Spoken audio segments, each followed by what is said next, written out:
Another busy month working on the plane. We now have ailerons, we have flaps, we have the horizontal and vertical stabilizer nearly completed, and yes, we've got the inspection. All the news and much more on the new episode of my TSI.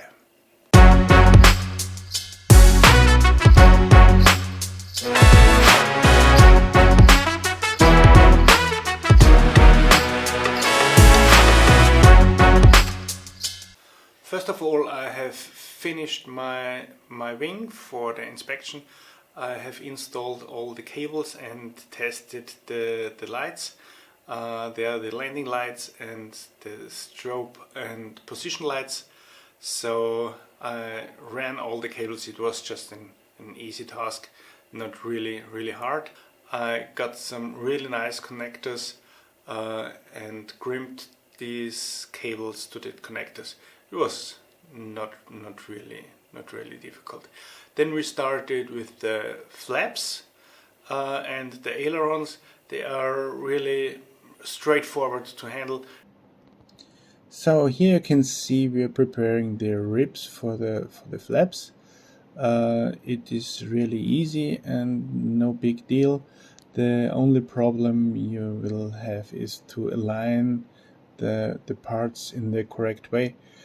You have to use the 4.8mm rivets, and these are the big ones, so you have to align the parts really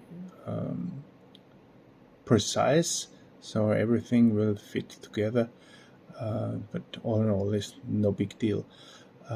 Here we are inserting the ribs into the skins. The alignment of the holes of the skins with the ribs is not as precise as I was used to it from the wings, but we figured it out. Especially on the ribs with the brackets, it's a little bit harder. But we could pull all the rivets on the bottom side of the flaps. We didn't pull the rivets on the top side because of the inspection. Here we are already making the aileron. The ailerons are quite the same as the flaps, but here we ran into a problem. There are two small rivets in here. You can see it in the small pictures. These are stainless steel rivets, and they didn't quite tied up correct, so we had to remove them, and this was a little bit hard of work, but then we also could finish the aileron. Here we are installing the balance rod in the front of the aileron, but everything was really easy. I have to mention one thing. One problem we had at the beginning was if we had to dimple the first 4 holes or not, because all the holes are 3.2mm wide. So my first thought was that I did not need to dimple those holes, but you have to dimple those holes, and then you have to insert 4mm rivets. Yeah, and after I have finished all the flaps and the ailerons for the left and the right wing, I prepared everything for the first inspection. Of course, it's very exciting to have an inspection. Someone from the Austrian authority, flight authority, comes over and checks all your build job, checks your works, and he will control if the quality of your work is good enough to fly the airplane. And so this is the first feedback of your work from someone who really knows what he's talking about. So of course I was excited. We prepared everything, all the flaps, the ailerons, the stabilizers and the wings were still open, so you can see the ribs inside, and he had to look inside of all the parts, and he checked all these parts at once. To sum it up, he was really excited and impressed about the quality of the Sling TSI kit. The inspector by himself built an ROV, and he said that the parts are really good, in a good shape when they come from the factory. So it's an easy build. Also the pull drive nuts are really easy to build. He liked my work, he liked my workshop. The quality was really good. He liked my priming quality and all the parts. He gave me some hints for the future work, so to use an edge roller before closing all the parts. So this was a really nice talk. It almost seems to be a talk between friends about building an airplane, and it was really nice, and everything went really good. So after the inspection we started to close all the parts. We could finish all the skins. Here we are working on the rudder.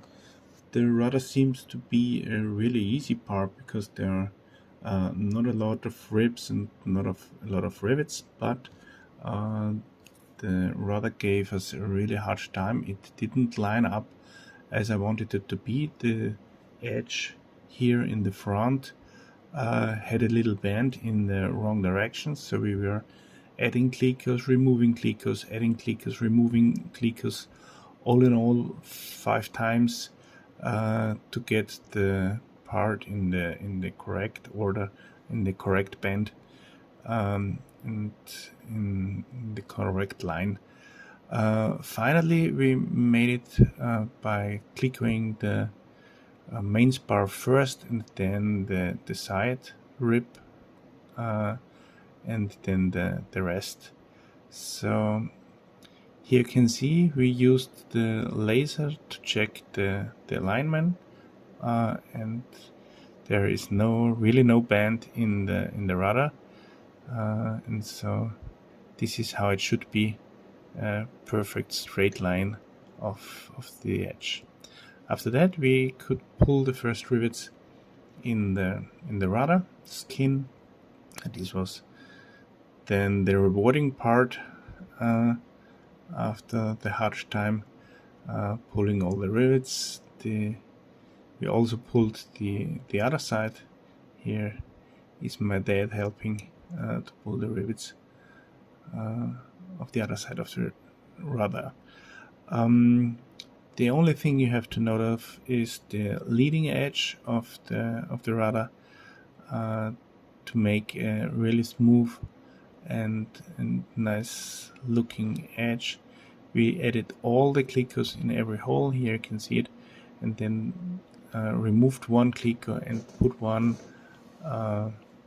rivet in, and this also came out really nicely. The next was the vertical stabilizer. This was really an easy part. Everything went just straightforward. We checked everything, if all the clickers went to the right holes in the ribs.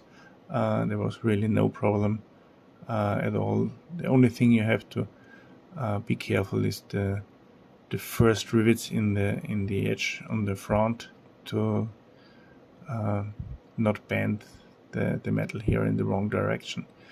So yeah, after checking the alignment, we also pulled all the rivets on this part, and this was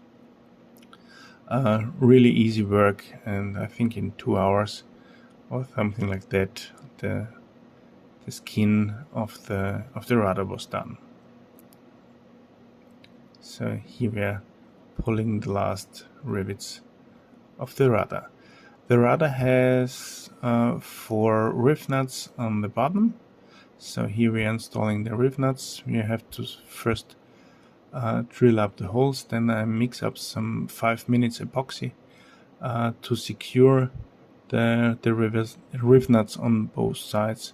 And so this is the last riv nut we are fixing here at the bottom. The next step was the elevator.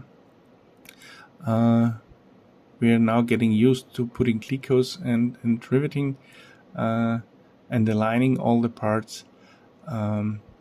We also used the laser here and also from the other side, and we also checked the alignment with the horizontal stabilizer so that the part can move really nice and freely. After checking the alignment, we also started pulling the rivets here. It's also very easy, especially not absolutely easy in the middle of the part where we're working here. Here you have, and one time there are 5 layers of metal. There are some channels in between, and the brackets and the ribs and the skin. So you have to drill here a little bit. This is also the 4.8 millimeter rivets, so these are a little bit hard to pull. But with a little bit of help of my son and my father, everything turned out really perfect. So yeah, this is the horizontal stabilizer. My uncle came over and visited our build. He was also amazed of our progress and how nice everything comes together. Sometimes I'm checking the rivets inside also, so that no rib is bending to the wrong direction and every rivet is there where it should be. But the horizontal stabilizer is really easy to build. There are a lot of rivets you have to pull, so it takes some time, I think 4 hours or so. We made all the skins on the horizontal stabilizer, and it's always cool to see how stiff this part is getting when you're pulling the rivets on your skin, and when you're finishing up such a part. It's really cool and rewarding. So these are the last rivets of the horizontal stabilizer. All in all, the build so far is a really rewarding process. You get really fast forward. The parts are coming together really nice. So I'm really excited about what's coming up next.